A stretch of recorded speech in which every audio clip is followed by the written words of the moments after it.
Okay, so you've done your trout wool pack, and the prawns are caramelizing just gently, like this saffron sauce is wafting up, and now what's left?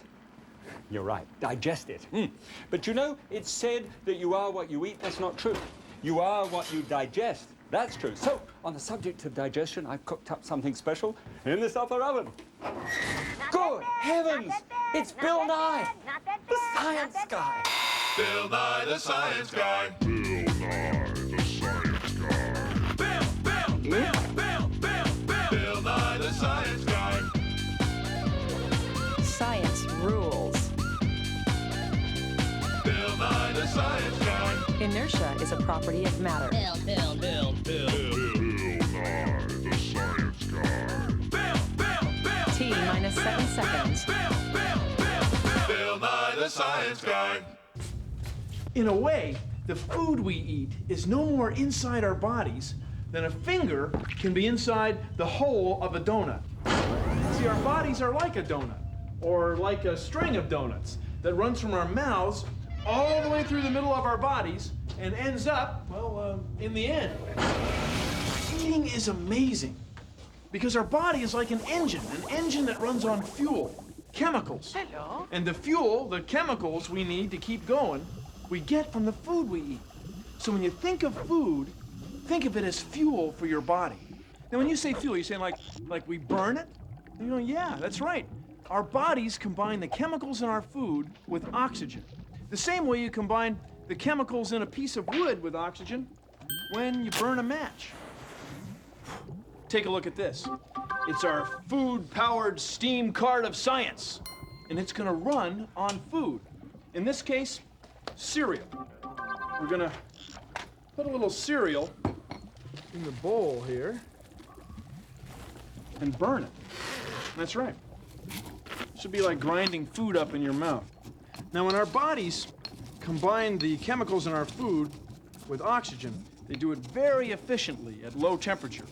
Not so with the chemical-powered food fuel cart of science. We need to add a source of oxygen, and for that, we'll use potassium nitrate. It's mostly oxygen. We mix them up and put them in the cart.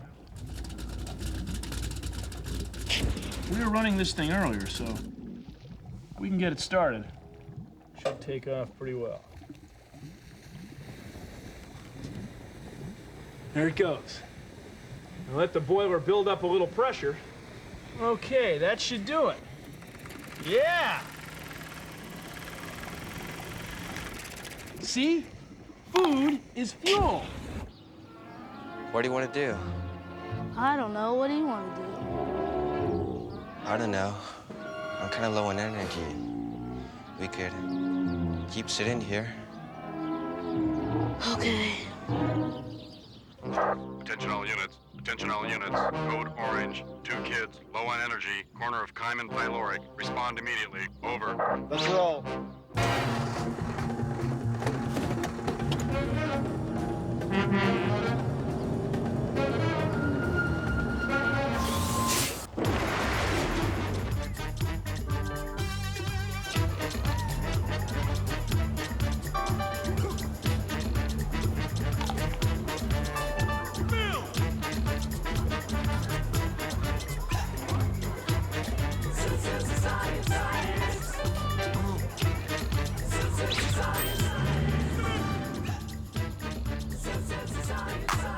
If you want to have a blast, you gotta have fuel. Food. It's fuel for life. Excuse me, sir. Are you ready to order? Yes. Vivian, I didn't know you worked here. Well, good rolls are hard to come by, but I'm up for this part in the science show for kids, and I really think I nailed it. So, do you know what you'd like, or should I tell you about our specials? Well, I have a pretty good idea, but I'd like to hear your recommendations. Well, we do have a lovely broccoli bisque, low in fat, high in calcium, very delicious.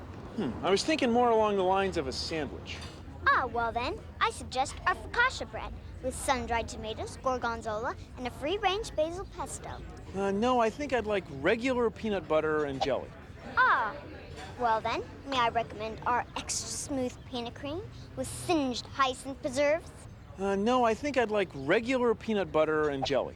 You sure you wouldn't prefer a cactus flower jam? Rosehip honey? Plantain puree? Dandelion compote? No, Blue kiwi conserve? Mole medley? no, I think I'd like crunchy peanut butter, grape jelly, leave the crust on, diagonally cut. Very well, and to drink? A carton of your finest homogenized 2% milk. Daring, and yet eloquently simple. Bill, I like it. Thanks, Ivian. These bones and muscles of yours get their strength and energy from the food you eat. Sit down here and we'll give you something to eat right now. There you are. Everything we eat ends up in our stomach. That's right. Watermelon, popcorn, pumpkin bread, even cheeseburgers. Everything ends up in our stomach. So let's say that this balloon is the stomach balloon of science. And we're gonna eat a milkshake. Well, drink a milkshake. We swallow it. It goes down our food tube, our esophagus, into our stomach. And once it's in our stomach, powerful muscles start to squeeze it to break down our food so that our body can absorb the chemicals we need. Was that your stomach? No, I think it was yours, Bill. When you get hungry, your stomach muscles contract to remind you to give it some food to digest. Now, along with the squeezing muscles, our stomachs have a powerful acid, hydrochloric acid. We have some of it right here in the lab. We're wearing safety gloves and goggles because the stomach acid is strong enough to go through your skin. Now, what should we start with first? Cheeseburger. Okay, cheeseburger sounds good. First, we have to break it up. Normally, when we break up our food, we use something like this. Yeah, something like that, Bill. Then, we drop it in the acid.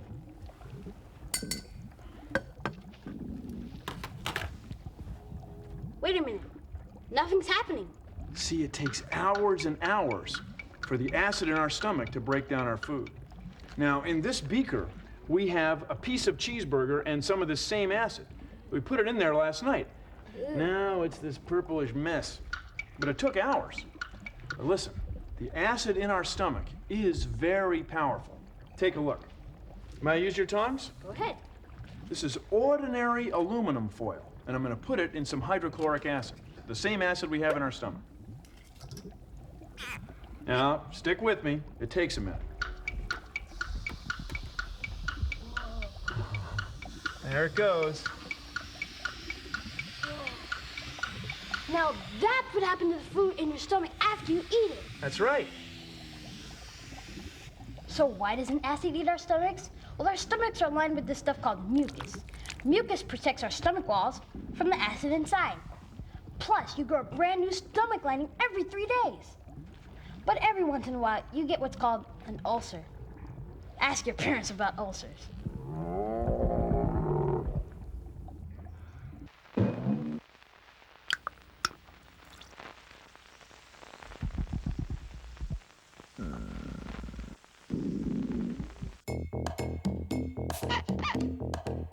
Oh, hi, welcome to Digestion Digest. I was just looking over the menu. And there's so many different kinds of things that we can eat. You know, we eat about 1 kilogram of food every day, and we drink about 3 liters of water every day. We can eat everything, all the way from broccoli to chicken to eggplant to chocolate mousse. And we get nutrients from all these different kinds of foods. Now, it all starts right here, when we look at food and when we smell it. That's right. We take the food in our mouth and our mouth starts to water, starts to salivate. And we use our teeth and our tongue to grind it up.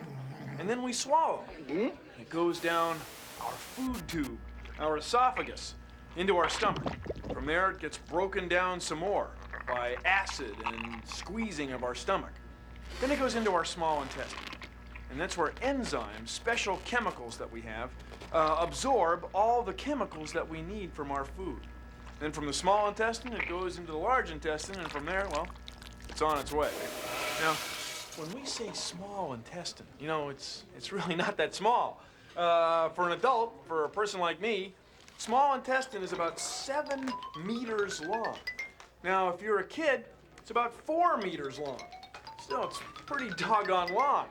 And then the large intestine, well, it's somewhat bigger around than the small intestine, and it's about 2 meters long.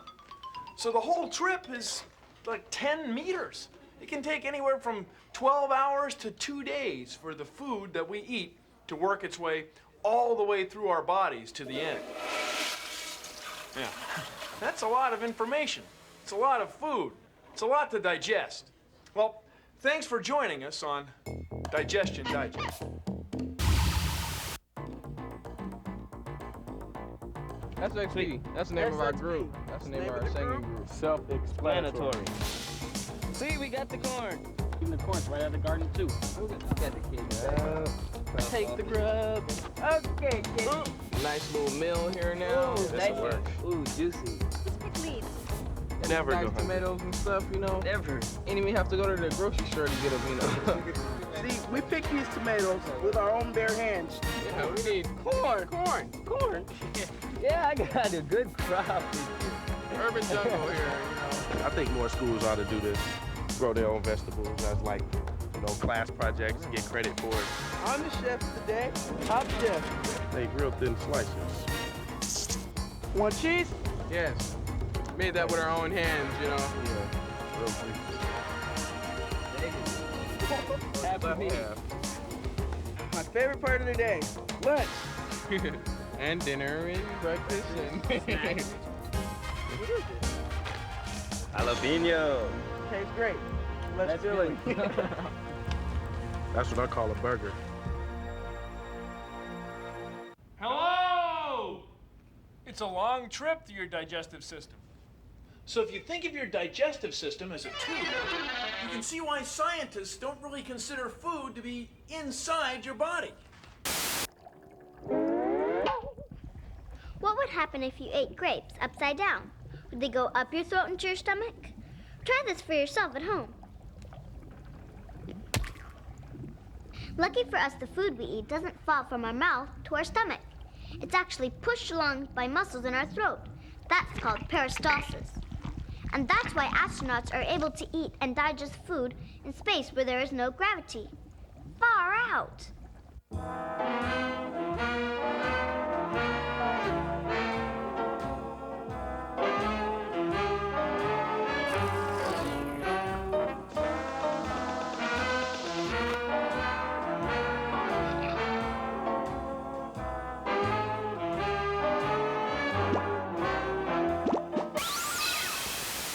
So how does our body absorb the chemicals, the nutrients in the food we eat that we need to keep going? Well, it all starts with chime. No, not chime. Chime! Chime is the goopy, soupy stuff that we make in our stomachs and squeeze that our body digests. See, it's a lot easier for our body to move chime around than it would be, say, for whole burgers or a plate of fries. Now, digestion begins in the mouth. Now, what's in your mouth? That's right, saliva. Most of us make about 1 liter of saliva every day. That's a lot of spit. So, let's have something to eat, shall we? We'll have a burger, a few fries. And we'll put them in the mouth-o-matic. Now, for saliva today, we're gonna use a chocolate shake. That looks good. Yep, now we gotta chew it up. So we'll energize the old mouth-o-matic. Now, when there's food in your mouth and you're chewing, you often use your tongue to move it around. Same way cooks use a spatula to move food in a blender. Yeah, the old mouth-o-matic's chewing away. That ought to do it. Now we'll take the food in our mouths. This is going to be the chime. And the food works its way down our esophagus, our food tube. Then a valve over our stomach opens, and the food gets in our stomach, where we squeeze and mix it with acid. Then when it's chime, the pyloric valve opens. What? The pyloric valve, it opens and lets food pass from our stomach into our small intestine. Our small intestine absorbs the chemicals in our food, much the same way a towel soaks up water. After the small intestine, it goes into the large intestine, and then, well, it's on its way. See, the whole process starts with chime. Chime is on your side.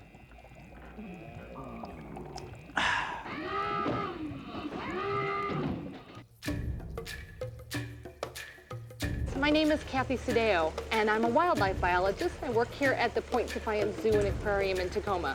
And today we're going to be looking at how some different zoo animals digest their food. This is Odie. He's our Burmese python. Now, right now, Odie is eating a rat, but snakes can catch and digest prey up to about 3 times the width of their mouth. Animals almost as big as they are. Now, a meal that big can take up to 2 years to digest. This is Cindy. She's our Asian elephant. Now, Cindy eats about 150 pounds of hay every day. Digestion in elephants is very inefficient, so you're gonna find a lot of undigested food in these when you pick them apart. Actually, it doesn't look gross on the inside, it just looks like... When Enoch eats his food, just like all other whales and dolphins, he doesn't chew, okay? He's gonna swallow his food whole. Look, right down.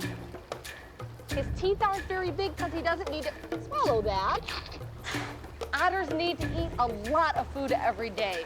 They live in very cold water, and so they need to eat a lot to stay warm. Contrary to popular belief, most bats don't drink blood. Most of them eat fruit. They digest the fruit really quickly, only about 20 minutes, and then the seeds show up in their feces, and those droppings are scattered all over, and they help to replant forests.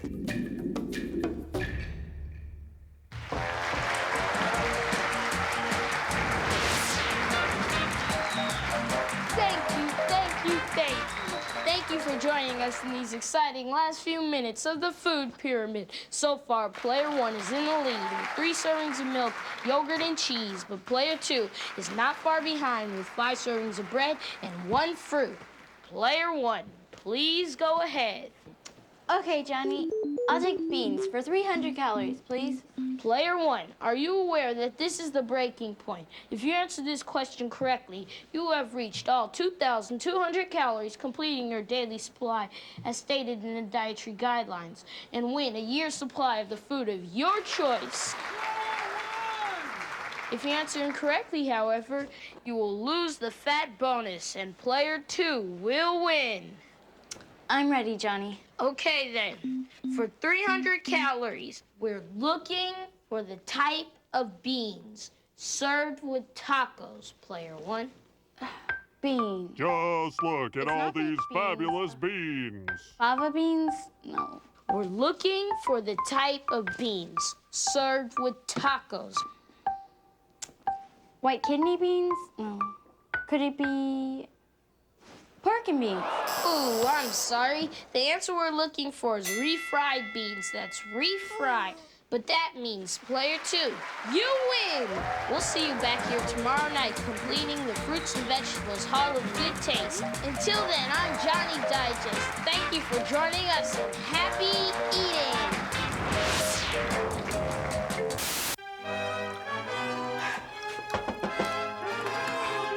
So, what is waste anyway? Well, basically, it's what's left over after your body has squeezed and extracted all the nutrients it can from the food you eat. It's very natural. It's the last step in the digestion process.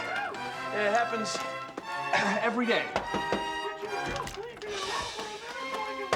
You done yet?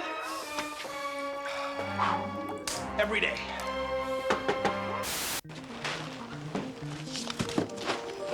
Bread here.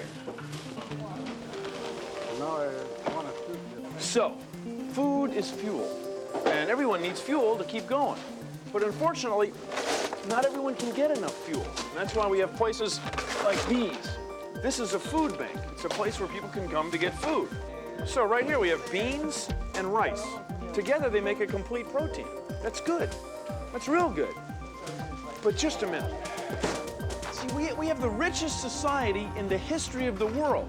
And yet there are people who can't get enough fuel to run their bodies. They can't get enough food. Now look at all this food. We have apples from New Zealand. Oh, here he goes again. See, Science Guy gets like this with things that are really important to him. Just give him a minute to get it off his chest, and he'll be right back. See? Here he comes. Exchange Told money, ya. but people can't get enough fuel. The key is education. Thanks, I feel better now. All right, this is the human digestive system.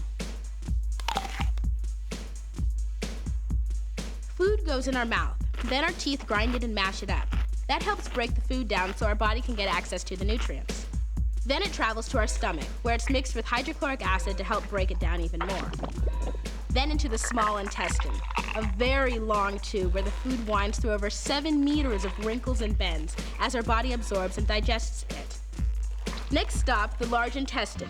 That's the colon. It's where the stuff that can't be digested, the waste products, are dried so they can be shipped out of there. The end of the line.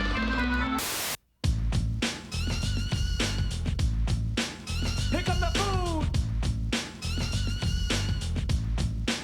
Here comes the food. Food in your face, gotta get some. Eating and drinking is good. Get you going, have a snack. Carbs, fiber, fat, that you eat. What a treat. Come on, go it down. Eating what you want. Healthy combos now. Growing stronger with my body's juice. Keep eating it up. So turn me loose. Internal organ called intestine. Helps it with digestion. Food, bring more food. I'm talking about the stuff I ain't ate yet. It's hard to believe that I might have to heave in my gut going down. I just gotta leave. By mixing all these foods, we make fuel that we use. They keep us going. Fish and meat, fruit and wheat, and a sweet digestion keeps the flow complete. So here's the word that I've heard. If you have, you might cramp, and the fat that goes along with that. Digestion. Digestion. Digestion. Digestion.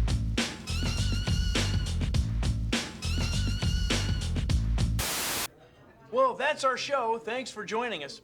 You know, all this talk about food and digestion has made me hungry. Well, over the teeth, over the gums, down the esophagus, through the stomach, the small intestine, large intestine. Look out, here it comes. I cracked myself up. See ya. Produced in association with the National Science Foundation.